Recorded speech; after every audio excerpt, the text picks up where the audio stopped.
જય શ્રી કૃષ્ણ, રાધે રાધે.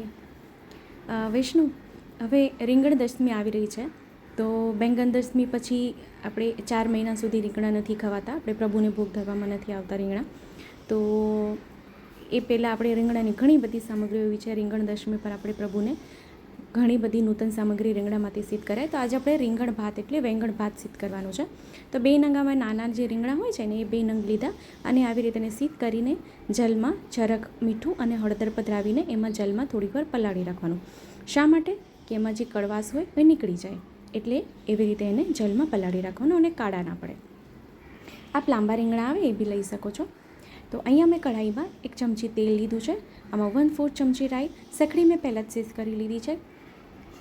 આપણે જો ડાયરેક્ટ રીંગણ ભાત કરવું હોય તો બી ચાલે, પણ કેવું છે કે જો આપણે ડાયરેક્ટ રીંગણ ભાત કરીએ તો રીંગણ એમાં દેખાય જ નહીં. તો હવે તજ અને લવિંગ 2 ટુકડા 2 નંગ લવિંગ અને 1 ટુકડો નાનકડો તજનો લીધેલો. 1 મરચું છે, મરચું મેં મોરું લીધું છે. હળદર, હિંગ આમાં પધરાવી દેવાની. આમાં તજ અને લવિંગનો વઘાર ખાસ હોય છે, એ ધ્યાન રાખવાનું.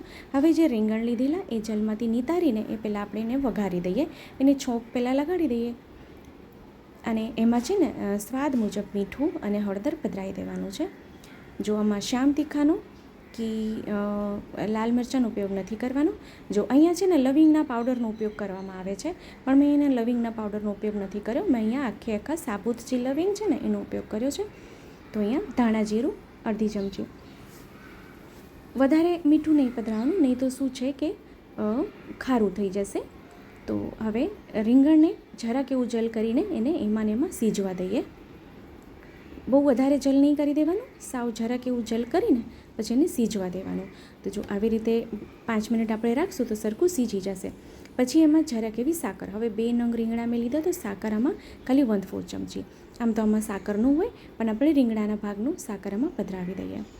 તો આ રીંગણ છે ને સરખું જો એ ચડી ગયું છે, સિજાઈ ગયું છે. હવે સખડી જે આપણે સિદ્ધ કરી રાખી છે એ સખડી આમાં હવે પધરાવી દેવાની છે આપણે.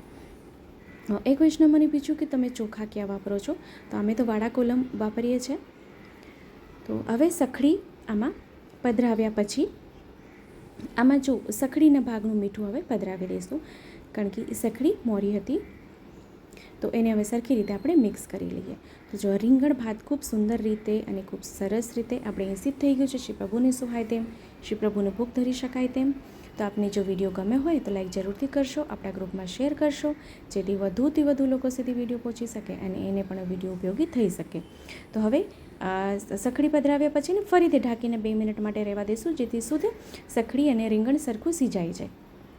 આમાં હવે જલ નહીં કરવાનું, એ ધ્યાન રાખવાનું. તો આપને કંઈ જો પૂછવું હોય તો આપ મને ફરીથી કમેન્ટ કરશો, ચોક્કસ રિપ્લાય કરીશ. તો રીંગણની ઘણી બધી સામગ્રી છે જે આપણે શ્રી પ્રભુને રીંગણ દશમી પર ધરી શકાય છે, કારણ કે એ પછી રીંગણા પછી નથી આવતું પ્રભુને. તો એ ગેસની આંચને બંધ કરી દઈએ અને સામગ્રી ઠંડી થાય એટલે એને પાત્રમાં સાજી લઈએ.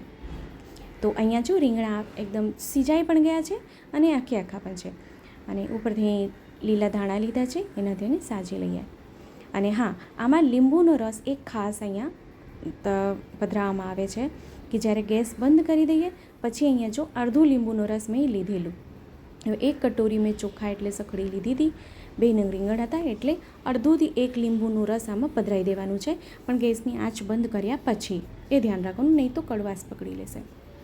હવે એને એક પાત્રમાં સાજી લઈએ. તો ખૂબ સુંદર અને સરસ રીતે આપણે રીંગણ ભાત એટલે વેંગણ ભાત શ્રી પ્રભુને ભોગ ધરવા માટે સિદ્ધ થઈ ગયું છે. આપ બી આ સામગ્રી સિદ્ધ કરજો, શ્રી પ્રભુને ધરાવજો અને કમેન્ટ કરીને ચોક્કસથી જણાવજો કે વિડીયો આપને કેવો લાગ્યો છે. ચેનલ પર નવા આવ્યા હોય તો ચેનલને સબસ્ક્રાઈબ કરશો, બેલ આઇકોન હિટ કરશો કે જેથી જ્યારે બી કોઈ સામગ્રીનો વિડીયો મૂકું તો આપ સુધી નોટિફિકેશન આવી જાય. તો એનું નજીકથી આપને ટેક્સચર દેખાડી દઉં, કેટલું સુંદર એનું ટેક્સચર આવ્યું છે. તો આપણે ફરીથી મળશું આવી રીતે જ નવા વિડીયો, નવી સામગ્રીની સાથે.